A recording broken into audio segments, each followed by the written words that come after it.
Most people don't think of Italy as a colonial power, and few know that a city in China was under Italy's control for several decades at the start of the 20th century.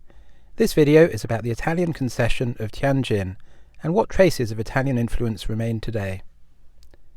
By the time Italy was unified in the 1860s, most of the available territories had been taken, but the newly united Kingdom of Italy didn't want to be left out.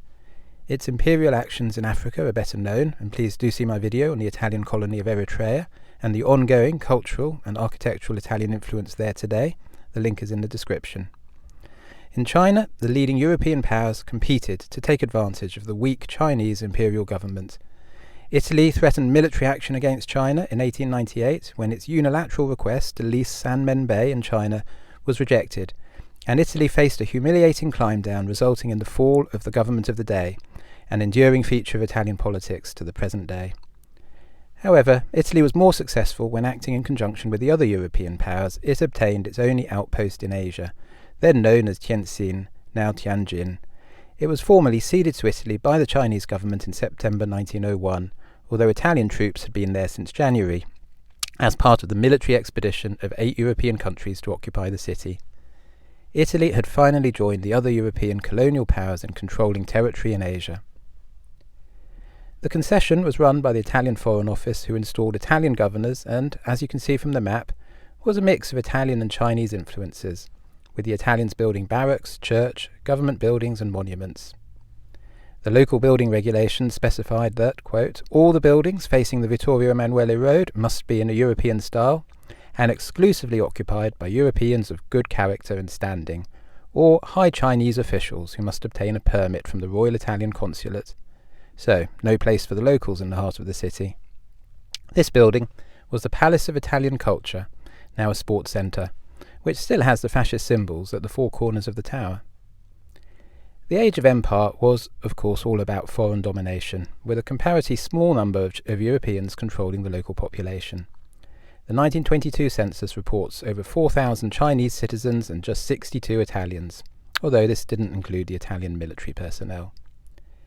It is said by some that the Italians generally behaved better in China than other European powers, which is encouraging. Unfortunately, Lieutenant Giuseppe Benvenuti explained it thus: if our soldiers did less harm than the other armies, it's due to the fact that even though they always went everywhere, they always arrived there late, when the villages had already been burned and plundered. The few times they arrived on time, they behaved like the others. The Italian Empire and China all ended in the Second World War, when the Japanese occupied all the Chinese concessions and imprisoned the Europeans, although they did allow the Italians, being their allies at the time, to remain in the Ermanno Carlotto barracks. The barracks are still there and are now occupied by the Chinese People's Armed Police Force.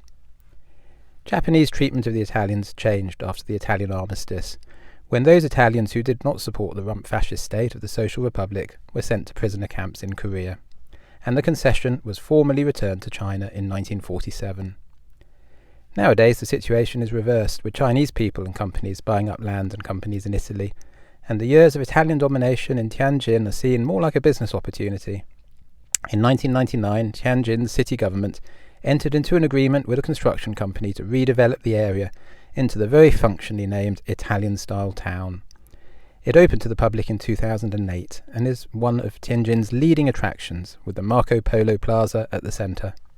Some of the city's best dishes are served right here at places such as Venezia Club Italian restaurant, 4 stars on TripAdvisor, and looks pretty good according to the reviews. I'm sure it says something about the appeal of Italian culture and food that a city in China wants to create its own version of Little Italy, based on a few decades in which it was an Italian concession.